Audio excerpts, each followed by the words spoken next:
Hey friends, welcome to Stocks and Crypto Trades. Today I'm talking about AMC stock. I just got off the earnings call. Adam Aaron was speaking. Also the CFO was speaking. I have some great information for you. Hit like, subscribe, add notifications. One thing Adam Aaron said really stood out to me. He said that if they get a no on the upcoming vote and he's not allowed to convert APE into AMC, he said he's going to dilute APE even further. So if you've been watching my videos, you know that they already have approval to issue as much as 5 billion APE, and they've only issued a little under 1 billion right now. So they can dilute the heck out of APE, and they're going to do it. And he just said on the call he's going to do it unless he gets the yes vote. Okay? But what does that mean, friends? Think about it just for 30 seconds. If he does get the yes vote, that means he won't dilute APE because APE's going to be converted into AMC, right? Then they do the reverse split. Then we'll have a very small float. Then what happens? He's going to dilute AMC. And AMC is going to be diluted badly. So this was not a good thing for him to say. It's very upsetting to me and to shareholders, okay? So that's what he said that I didn't like. Now, Q4 earnings were very good, and that should be very bullish for the stock. You saw the stock went down quite a bit today based on our excellent earnings, and that makes no sense. So what happened was the hedge funds are playing games with your mind, and they did a bunch of naked shorting today. They want to create fear, uncertainty, and doubt. It's called FUD. You saw amazing Q4 earnings, and you saw the stock go down. Makes no sense at all. Okay, so what were some of the highlights from the call that I was on? Well, we beat earnings per share by 33%, okay? There was an expected earnings per share of negative 21 cents per share with an actual of negative 14 cents per share. Now, if they didn't do that APE dilution, we'd probably have a positive earnings per share, friends. But they diluted us with the APE. So that was really discouraging. But anyway, you look at it, we beat expectations. Revenue, 990.9 million. Expected was 977 million. I was thinking we would do at least $1 billion, maybe $1.5 billion, and on the high end, $2 billion I was hoping for. But we did about $1 billion. That was 13.2 million higher than expectations. So that was good as well. The industry revenue, he said, has been going up as well. In 2019, he said 11.4 billion was the industry revenue. In 2022, it was only 7.4 billion. So we still haven't got back to the 2019 pre-pandemic numbers. But the good news is that in 2020, the movie industry was only pulling in 2.2 billion. And then in 2021, it jumped to 4.5 billion. Now here in 2022, this most recent year we just had, we increased to 7.4 billion. So that was really good news. What else? He said 5 reasons, Adam Aaron said 5 reasons we should be excited about AMC's future. He said the increase in the size of the industry, which I just covered. And then he said the Q4 performance, it was really strong. He said number 3, we're outperforming the competition, which we are. Cinemark is going bankrupt and they don't have any buyers, so we're going to put them out of business. So that's good. Number 4, he said reduce the debt and raise capital, which they did in 2022. They reduced the debt and raised capital. And 5, the Walmart deal. He's very psyched about the Walmart deal, as we all are, because it's going to be massive revenue. It starts in March and it really goes full scale in April. Okay. What else is some highlights of the call? In 2022, we had a 44% increase year over year in the box office. So that was good news. And he also pointed out that there was 1/3 less movies in 2022 versus 2021. So there was not a lot of movies for us to make revenue on, and we still did really good. He also pointed out that 30 plus movies will be making at least $100 million projected gross domestically in 2023 compared to only 18 million in 2022. That's super bullish, friends. If those projections come out right, that's going to be very, very good news for us. Okay, that can make us $1 billion more, maybe 1.5 billion more than we already made in a year, just on that alone.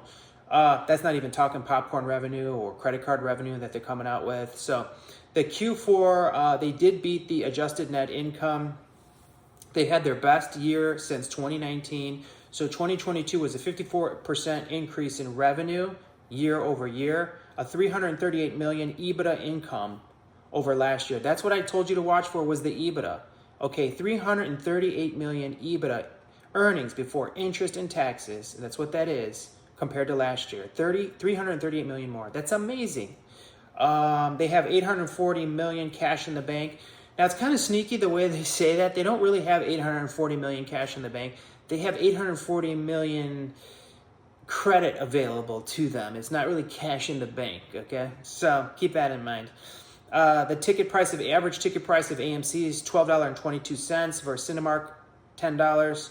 Our average food we're making is 7.76. You know, when you're talking concessions, compared to Cinemark's only pulling in 7.43. So we are beating the competition.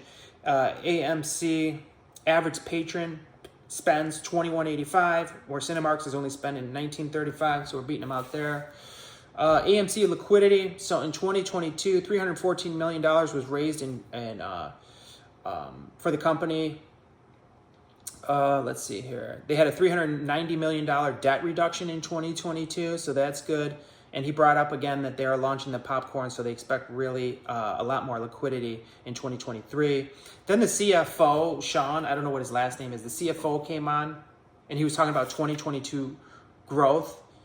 He said there was 201 million guests, patrons, 56% increase, which is 72 million more guests in the AMC theaters than there was compared to 2021. That's super bullish. Why would the stock go down on this news? Give me a break. This is super bullish. 1.38 billion revenue increase compared to 2021. We made $1.38 billion more than we made last year. Why would the stock go down on that news? Think about it, friends. Another note, he touched on EBITDA again. He said 338 million. That's plus 46.6 million a gain compared to the previous year. Let's see, what else we got here? I don't want to cover things I already covered that Adam already covered. He just talked about how they continue to reduce the debt. They had $313 million debt reduction, 378 million total liability reduction in 2022. A total debt reduction of 548 million and a 314 million capital raise. Let's see. So they closed 115 theaters, but they opened 54 new theaters. So that left them with a net 61 closed theaters. But they said the new 54 that they opened are outperforming the previous 115 that they closed. So that's good news. Let's see. Oh, another thing Adam Aaron said that I didn't like, because I can read between the lines. He was talking about how he wants the reverse split, and he was saying that this is good to protect the long-term value in AMC stock. Notice he didn't say short-term or medium-term. You notice that, friends, if you were on the call? You know why he said the reverse split will protect the long-term value in AMC stock? Because he knows, just like any other educated investor like myself, is that all reverse split stocks crash so hard the first day, within 1 day of implementation, they crash to Sheol so hard. And he knows that. That's why he said it will protect the long-term value in AMC. He didn't say short-term or medium-term. Keep that in mind, friends. Very important. Let's see. He wants you to vote yes on the 3 proposals. He says it's in the best interest of AMC. Yeah, it is, but it's not in the best interest of the retail investor like you and I, because they will pay their debt with our money. They'll take it right out of our accounts, friends. Okay. Let's see, I got another page here. Okay, so Adam Aaron said, yeah, the vote has been allowed to go on March 14th, but it comes with a stipulation. If they get a yes vote, they cannot do any changes and they can't implement anything until the judge makes a ruling on this court case, which is great news. And if we do get a yes vote, which I hope we don't, which I think we probably will, unfortunately, but if we do get a yes vote, I do believe this judge will vote in favor of Allegheny and in favor of that canceling the reverse split, canceling the APE to AMC, and saying, yes, APE was illegal and APE was a way to cancel out the vote of the real AMC shareholders. Let's see.